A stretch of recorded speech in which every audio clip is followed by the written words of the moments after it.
Hey, salut tout le monde! Aujourd'hui, nous allons parler d'une bande dessinée. Et oui, je ne lis pas que des mangas. Et j'avais vraiment envie de vous présenter une bande dessinée un peu originale. Car il est vrai que j'ai tendance à lire des incontournables comme Lucky Luke, ou encore des BD d'humour comme Gaston Lagaffe. J'ai aussi lu très récemment le Faut pas prendre les cons pour des gens, que je vous présenterai sûrement une prochaine fois. Mais aujourd'hui, on va parler d'une BD jeunesse, dont j'ai dévoré les premiers tomes en peu de temps. Il s'agit de la bande dessinée Harmonie. Alors, Harmonie, si vous tapez ce titre sur Google, vous tomberez sûrement sur la mutuelle. Pourquoi je vous dis ça? Eh bien parce que quand j'ai cherché des infos sur Google, j'ai d'abord tapé uniquement le nom en me demandant sur quoi j'allais tomber. Et je n'ai pas été déçu. Bon, concernant la BD, je vous conseille donc de taper son titre avec l'auteur, qui est Mathieu Reines. Auteur que je connais de nom, mais dont je n'avais pas encore lu de réelles œuvres jusqu'à présent. La bande dessinée est éditée chez Dupuis et compte à l'heure actuelle 6 tomes. Elle s'inscrit dans un genre plutôt fantasy fantastique, et je trouve même peut-être un côté héroïque par moment. Passons alors au synopsis.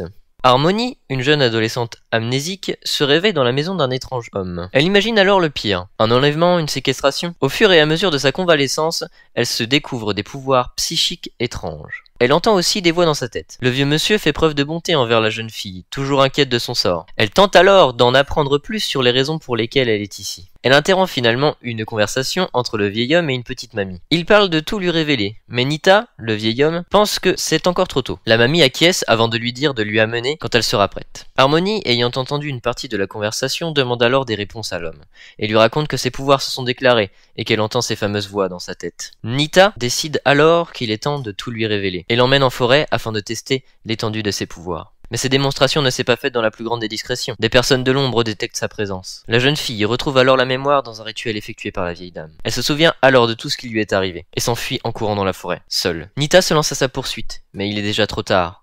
Des forces armées l'ont déjà repérée et s'apprêtent à l'emmener avec eux. Elle montre désormais tout l'étendue de son pouvoir dans son énervement. Elle déploie alors une énergie pure qui envoie valser les soldats autour d'elle. Nita arrive alors et la calme. Harmonie sait désormais ce qu'elle doit faire. Ses amis sont toujours enfermés dans le centre auquel elle appartenait, et il ne tient qu'à elle de les libérer. Elle utilisera sa force pour parvenir à ses fins.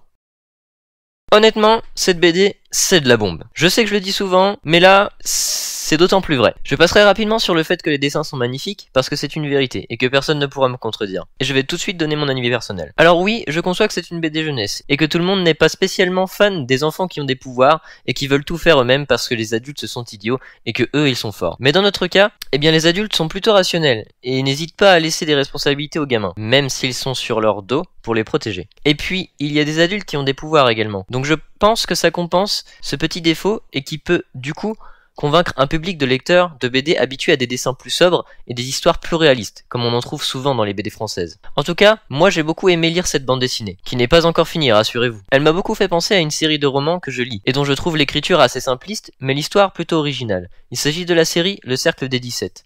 Une série qui raconte l'histoire d'enfants ayant des pouvoirs liés à l'électricité à cause d'une expérimentation qui aurait eu des conséquences sur leur organisme. Je trouve les deux œuvres assez similaires dans leur histoire respective. Je vous conseille d'ailleurs Le Cercle des 17, si vous aimez également les romans jeunesse. Pour conclure, je dirais qu'Harmonie, c'est une très bonne BD. Franchement, j'étais assez réticent à me lancer dans des bandes dessinées avec plus d'histoires, comme je lis plutôt des histoires courtes et humoristiques, et surtout que pour les histoires dessinées, je préfère largement les mangas dans le style graphique et leur format. Alors Harmonie, j'achèterai la suite quand elle sortira, et elle me donne très envie de découvrir d'autres bandes dessinées. En tout cas, j'espère que cette vidéo vous aura plu. Si c'est le cas, eh bien je vous invite à laisser un petit pouce bleu, un petit commentaire, et surtout à me rejoindre sur Twitter et sur mon site internet, pour ceux qui préfèrent lire les critiques plutôt que de les écouter. Allez, moi je vous dis à très vite, et tchuss les gens!